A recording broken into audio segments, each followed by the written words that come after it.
last session, that is Hypogonadism, identification and management by Dr. Shriraam Mahadevan, our pediatric endocrinologist. Please, sir. Sir is a professor of the Department of Pediatric Endocrinology, Ramchandra Medical College and Research Institute. Over that, madam. Thank you very much, madam, and thanks to the organizers. After that exhaustive lecture on artificial intelligence technological use, I am coming back to biological basics, and topic given to me is hypogonadism and identification and management. I'll give you a brief overview. This itself also can be a big workshop for at least half a day, and I don't want to bore more on this and give you the basics of this. I hope there are PGs also in this session which will be of use to you. How do I change the slide? Oh, I have to ask them to change. So this is ultra basics to understand that this word hypogonadism contains, as you know, hypo under functioning, but gonad is composite of two components. One is the hormonal function, which we all know in males and females. In the testes and the ovary contain two important functions. So the gamete producing function, which sustains the species, and the hormonal function, both are intricately intertwined. However, for understanding purpose as well as evaluation purpose, we need to slightly dichotomize the two, and for all practical purpose for today's discussion, it will be focusing on hormonal function. That will be the presentation. In fact, the bioassay of each hormone is what you see as hypogonadism in a child coming with delayed puberty. So this is the backbone of understanding sexual development in a child. The true puberty, what we call, is nothing but the activation of the gonadal axis, which we all know, the classic endocrine three-tier system, hypothalamo, pituitary, gonadal axis. This we have been studying from from undergraduate days, and extensive research has been done in this in the last 2 decades. This is an age-old slide, but it is worth recapitulating again and again this, so that we don't miss out on the approach. For example, in this system, there is a problem somewhere if a 15-year-old girl doesn't come with the development of secondary. So there is a problem somewhere here. How do we approach and where we fit in is what we will discuss over the next 10 minutes. This is 2 decades, 3 decades of research in one nutshell in this slide. After my DM program, in the last 20 years, this major, the pointer doesn't work here. This kiss peptide. So there is one senior endocrinologist who used to start with puberty discussion. The pubertal development starts with a kiss. If you remember, it will be worthwhile, because the GnRH neuron, which we have been discussing for the last 4 decades, is ultimately activated by another kiss hormone, kiss peptide, from another neuron in the GnRH.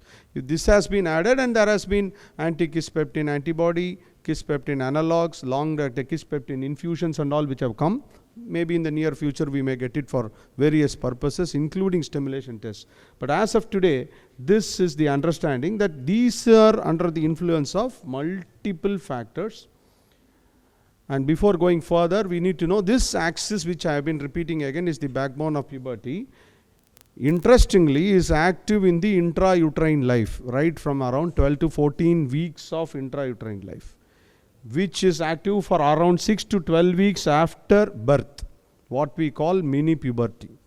After that mini puberty, roughly around 6 months in girls, roughly around 3 months in boys, that is the rough clinical cutoff we take. After that, till the age of the usual puberty, which we discuss in between the age of 10 to 14, there is a quiescence phase. This is called juvenile pause, in contrast to what we call menopause or andropause at the older age.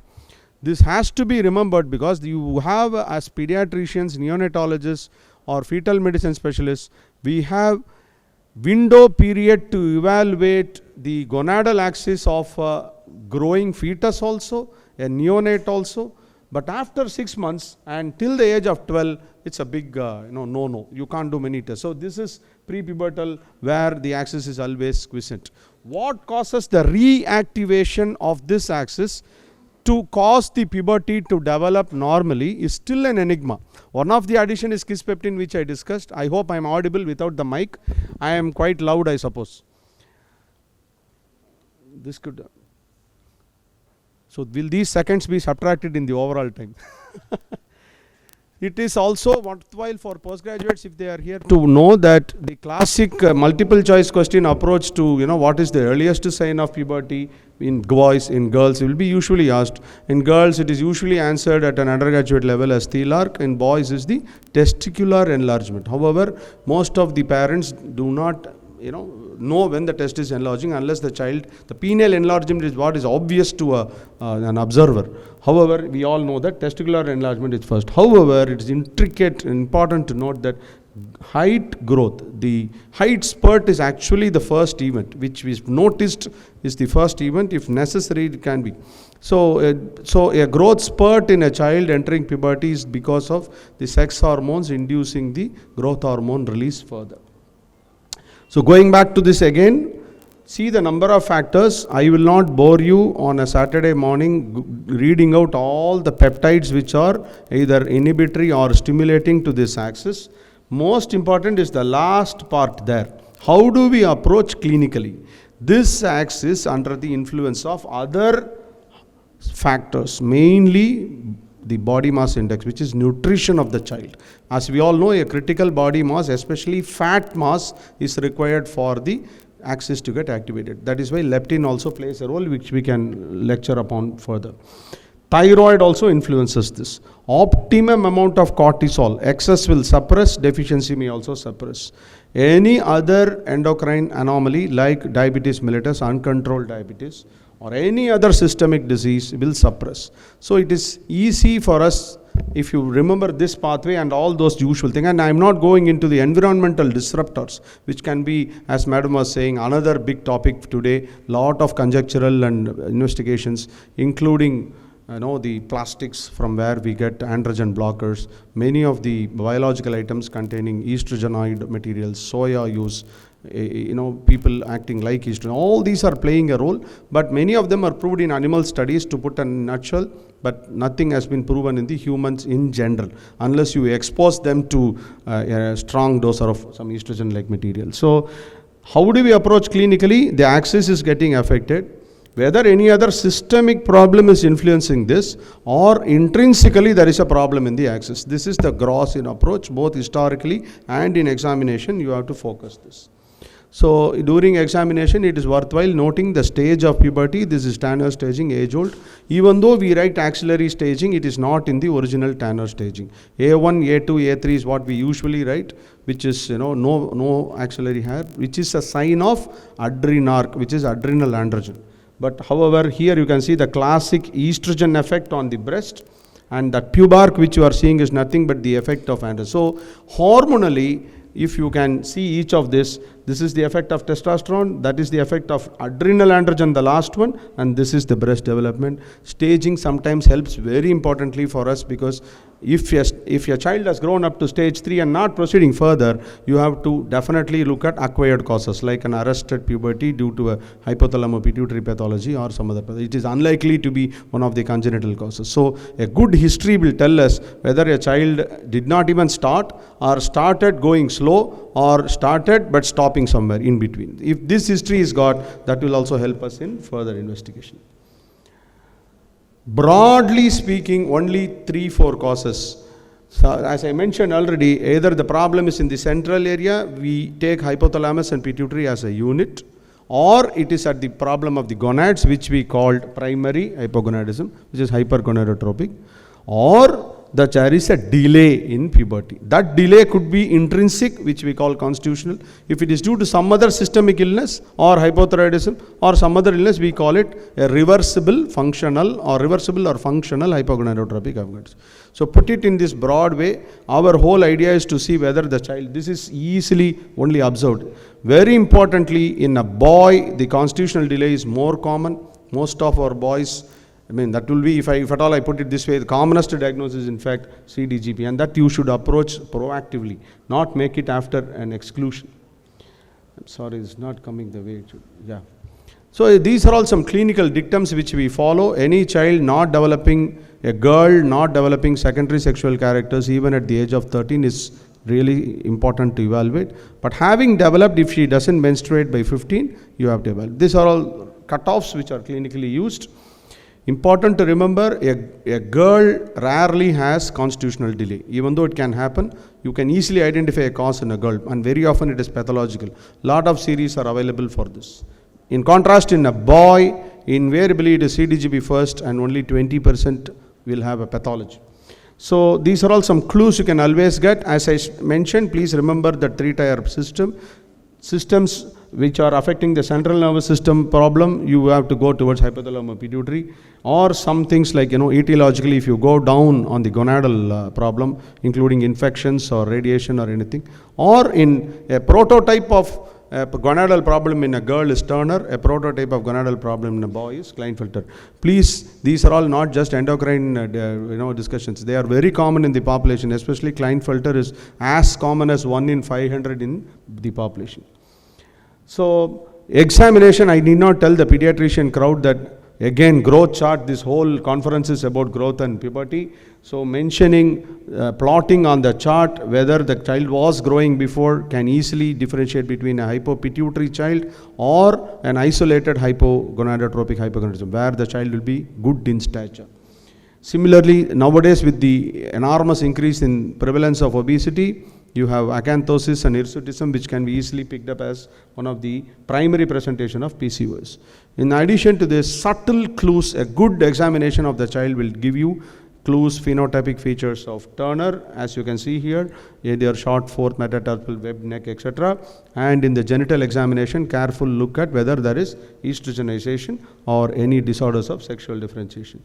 But as I mentioned before, also look at other systemic causes, especially CKD can be easily missed. The patient can come only with delayed puberty or short stature as the monosymptomatic presentation with chronic kidney problems. So these 3 case scenarios are the prototypes of what we usually see in a girl. However, there could be overlaps and rarer cases which is beyond the scope of this 15-20 minutes discussion. Short child with a history of CSOM and also having short fourth. I think you would have already made the diagnosis. So just to tell you, the second child is tall and with some olfactory problems. The last child is having some no cyclical pain, good development of breast, that means estrogenized. So you get the basic investigation. Remember this again 3-tier pathway. LH, FSH will be, as you can see here, in this the problem is in the ovary, there the problem is in the because the child is tall. Short means think of Turner. And well estrogenized child not menstruating, look at outflow tract abnormality, which could be Mullerian trichome. Rarely, if the karyotyping in the last case turns out to be 46XY, you have to consider complete androgen sensitivity. But these things, you keep it in your mind, but prototypically this is what will happen in many of our patients. The basic investigation will be obviously gonadotropins to differentiate the two. Coming to boys, as I said before, number of such series are available. It is worthwhile remembering in clinical practice that in boys, delayed puberty is usually constitutional, or the child will pick up late, the lazy pituitary kind of phenomena. Please, that will be proactively diagnosed. The easy clue is if you plot the chart, the child will be always parallel to the lower third centile. Secondly, bone age will be 2 years delayed with normal thyroid and normal no other systemic illness. If this is there, you can proactively, and there will be a family history many times in the father or in the paternal or the maternal side. If that is there, then almost you can make sure of that. Unnecessarily putting him on, but the growth will be, sometimes the parents will be anxious. Unnecessarily, sometimes growth hormone is given to these people. I don't want to go into those controversies, because even idiopathic short stature can be classified mistakenly into this CDGP condition.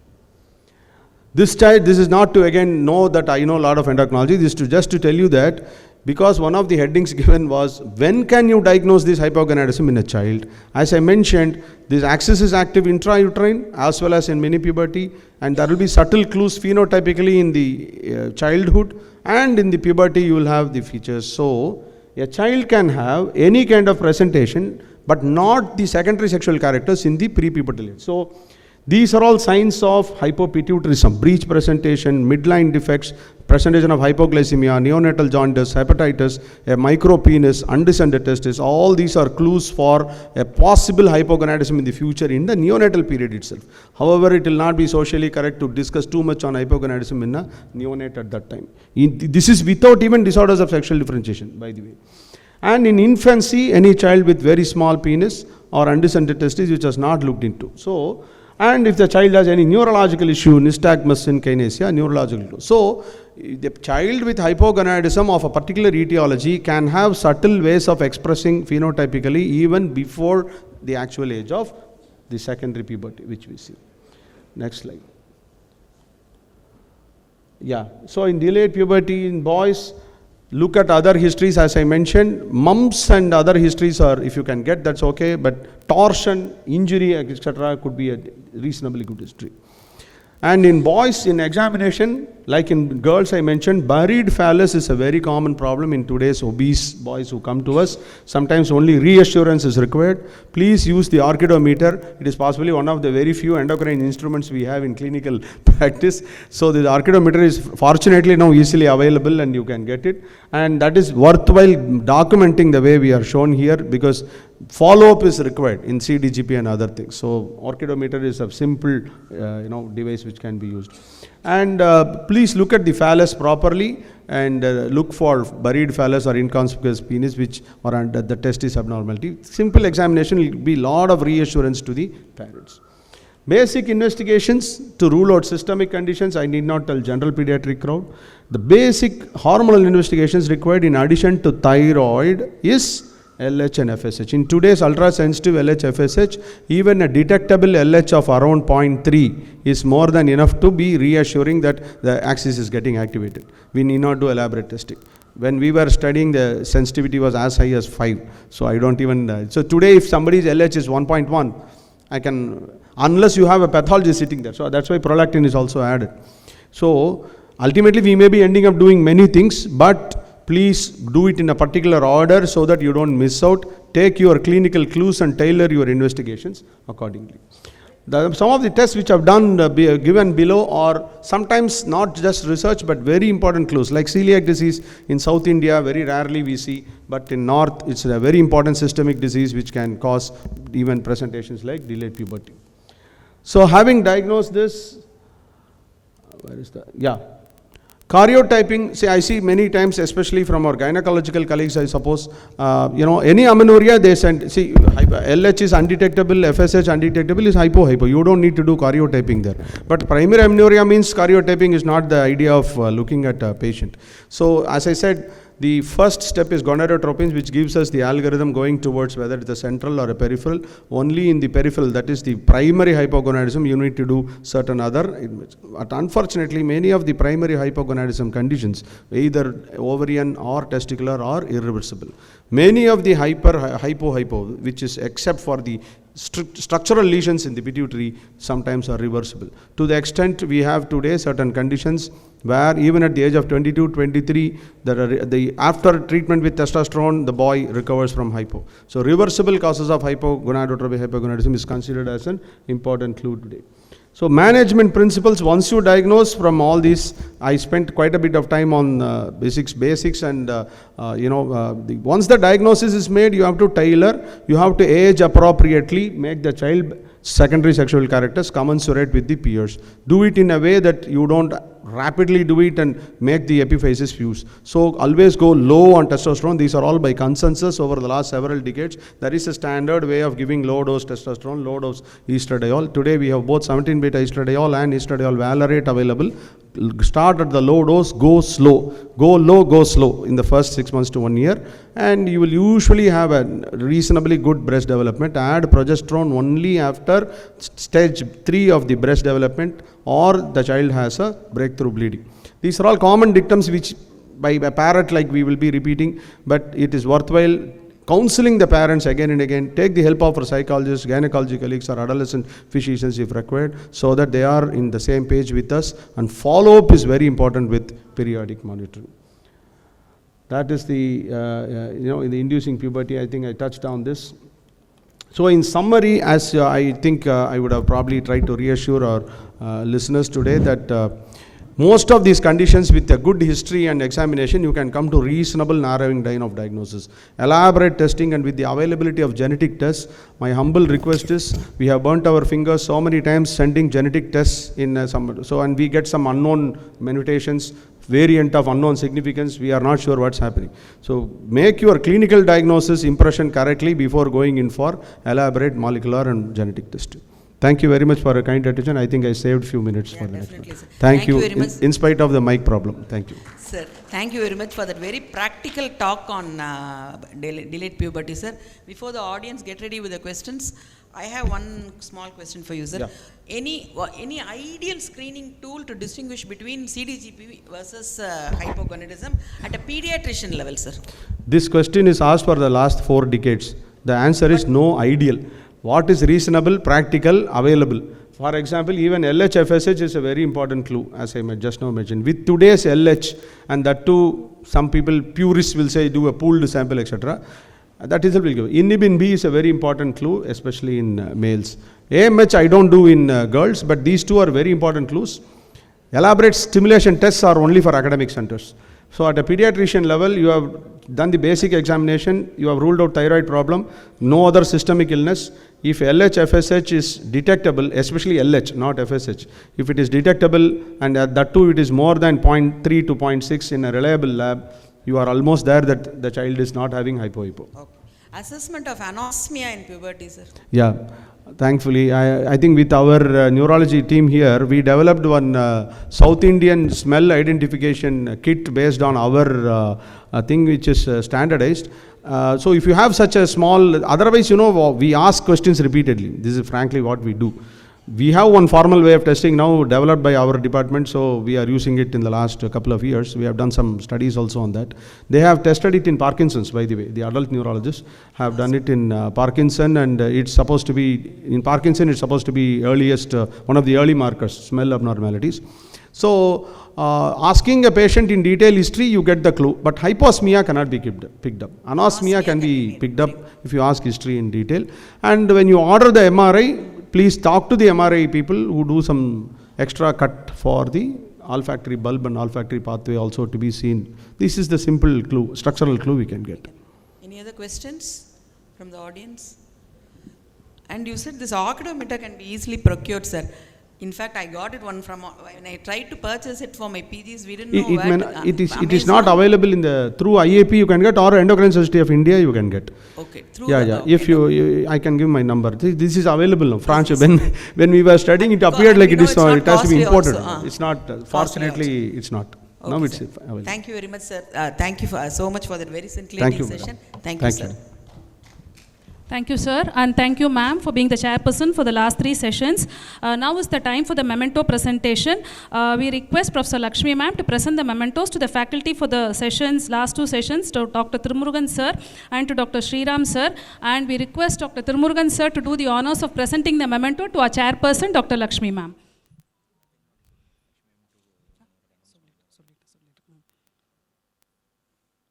Dr. Shriraam, sir.